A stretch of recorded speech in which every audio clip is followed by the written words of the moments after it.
now for 21 years.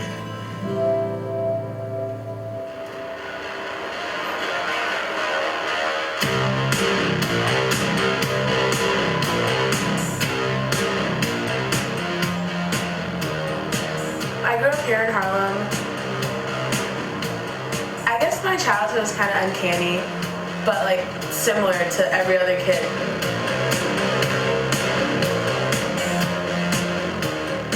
I remember just playing with a lot of the boys, and one of them was playing hockey, and being such a tomboy as a kid, I was like, Dad, I want to do this. I knew on the ice was where I needed to be.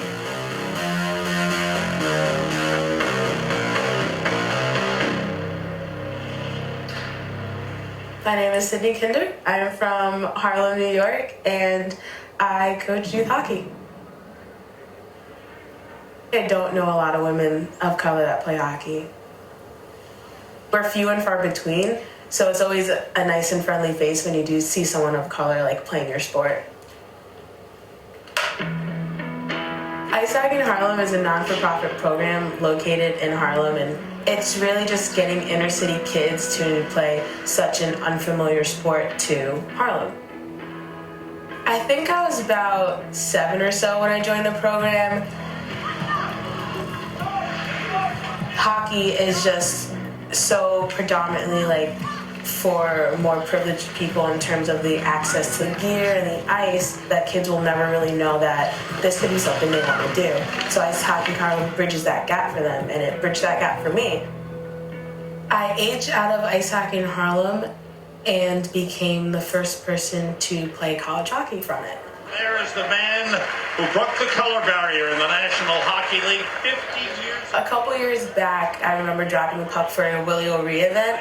It was kind of like awe-inspiring that he's still giving back, and like I was able to do this with him, and like that's gonna be ingrained in my head.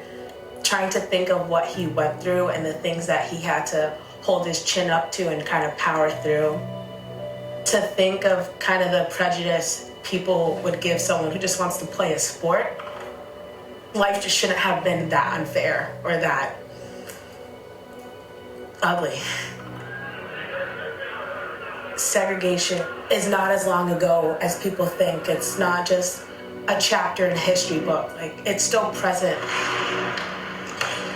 One of the first games I played when I transferred to a school up north, someone called me an N-word on the ice. And it was so shocking to me, I lost it.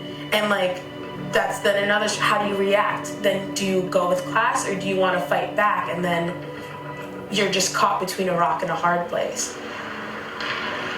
It's really hard kind of being a black woman in a white male-dominated sport, because no one truly respects you until you can prove it. And then you're always earning someone's respect or gratitude, where if I was a white male, it'd be given. My mom, being another black woman, she always just told me, like, don't let them get to you. Do you. And I did me. And it got me to college. So it worked out. Make the move on it now, come on!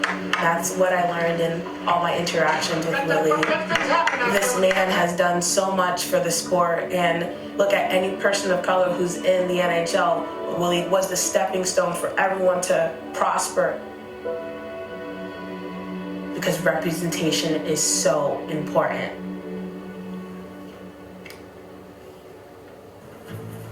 These are for tonight for the Ice Hockey in Harlem kids, and I just signed a few extras just in case they need them.